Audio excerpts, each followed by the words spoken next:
Alors, pour calculer la dérivée de la fonction h qui est à la question 5. Au numérateur, on a radical x. Au dénominateur, on a tangente x.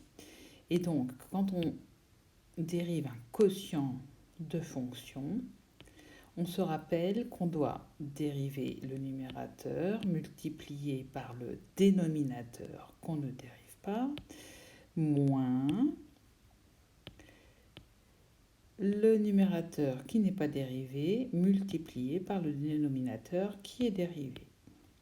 Le tout sur le dénominateur au carré.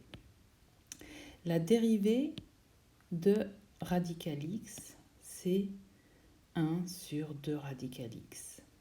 On met tangente x qu'on ne dérive pas, on multiplie par tangente x qu'on ne dérive pas.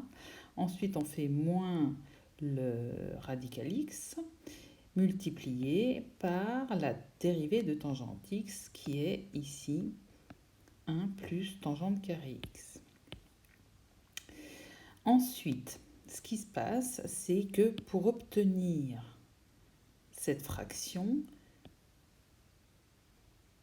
on a le 1 sur 2 radical x ici, on ne le voit plus, il apparaît ici, mais il faut faire attention parce que si on le fait apparaître ici, à ce dénominateur, eh bien, il faut tenir compte ici, ce moins 2x, il vient du fait que,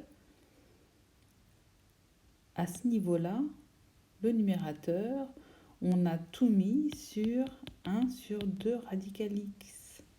Donc, en fait, c'est comme si on avait mis, entre guillemets, 1 sur 2 radical x en évidence au numérateur, mais du coup, puisque le 1 sur 2 radical x est en évidence au numérateur, pour que on ait bien égalité, c'est comme si on avait multiplié ce radical x par 2 radical x.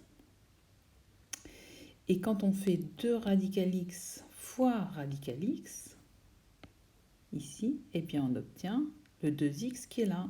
Et ce 2 radical x qui est ici, mais qui est mis en évidence au numérateur, on peut le faire apparaître au dénominateur. Voilà, j'espère que c'est plus clair maintenant pour vous.